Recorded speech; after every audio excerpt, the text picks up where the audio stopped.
Let me tell you a little bit about Emily as she makes her way up. Emily Brush of Freehold, New Jersey began her studies at Brookdale in 2006. Today she is receiving her Associate in Arts in Liberal Education. She is a graduate of Colts Neck High School, and while a student at Brookdale, she also worked as a part-time teacher's assistant. Emily, I turn it to you.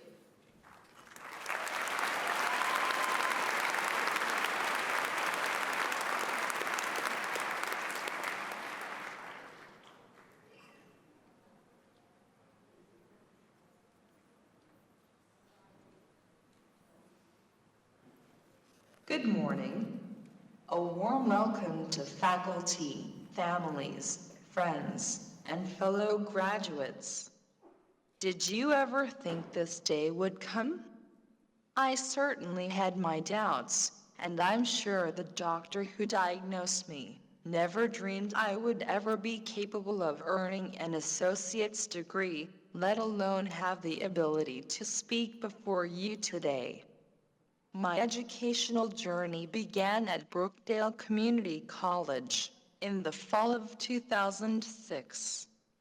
Due to my physical disability, I was only able to handle one course a semester, so it has taken me 9 years to get to this day. I have a disability known as cerebral palsy, or CP. It is not an illness, disease, or disorder. It is not contagious, and it doesn't get worse. It is a condition that can happen the result of a stroke, an accident, or in my case, a birth injury. Cerebral palsy is a lifelong physical disability that affects one's motor skills. It can present as a mild disability that is almost indiscernible, to a rather obvious and severe disability requiring 24-hour care. In case you're wondering, I fall into the latter category. Despite my predicament, my parents, teachers, and therapists never allowed me to adopt a no-can-do attitude. I was not allowed to use my disability as an excuse for not trying or doing something. I may do things differently, and it may take me longer like it did with my degree, but I can do anything I set my mind to, though I probably will not take up skydiving anytime soon. As you can imagine, I have faced a multitude of challenges in my life, not least of which was the decision to attend public school. This was the road less traveled, and it was not an easy path. However, I was blessed to have a stay-at-home mom who made sure I had everything I needed to succeed.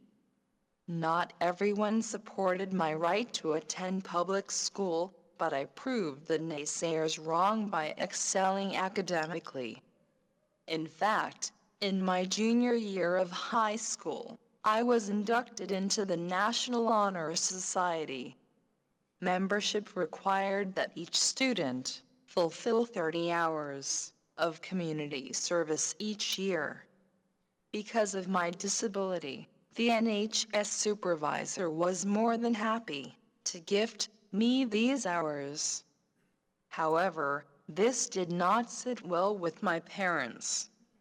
They explained to me that as long as I was deemed worthy of membership into the NHS, I needed to be held to the same standard as the other students.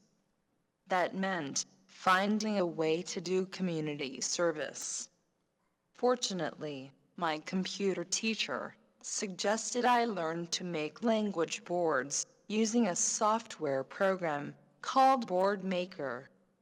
Shortly after learning that program, I began making language boards to help nonverbal children and adults communicate. Imagine someone in my situation being able to help others. It was, and continues to be, an incredible high. The community service I performed marked the beginning of my career path, which I ultimately pursued at Brookdale. Upon graduating from high school, there were two things I wanted: a job and to attend Brookdale. The skills I gained making language boards landed me a part-time job as a teacher's assistant at a school in Eatontown.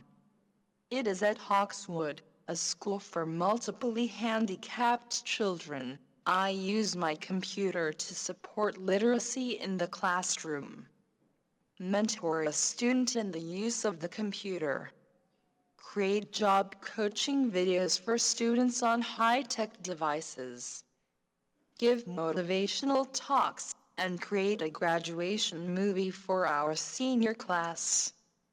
The computer skills I acquired over the years began when I was 2 years old. However, the skills I needed to succeed in life were refined at Brookdale.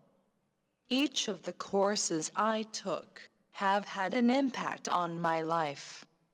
Who would have thought that a course in American history, a subject which I love, would spark my interest in digital media? An assignment to document a historical time with photographs did just that, when I used sepia to make the photos look vintage. From that moment, I was hooked.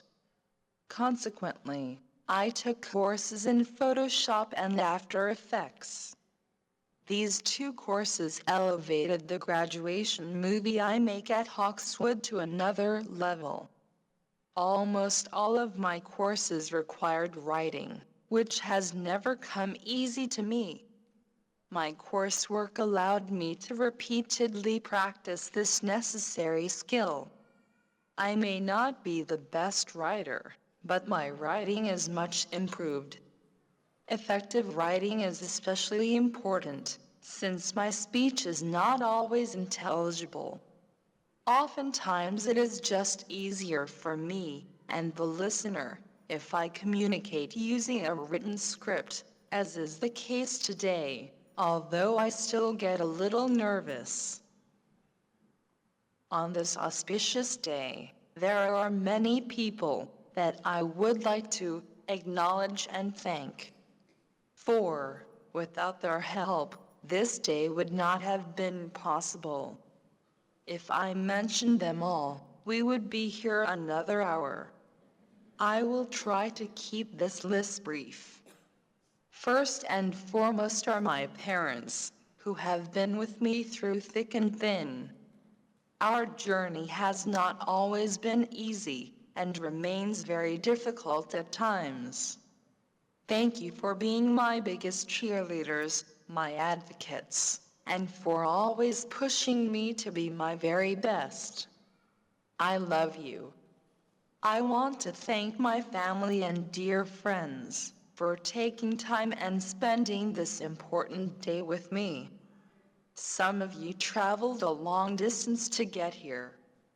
I so appreciate your love, support, and encouragement over the years.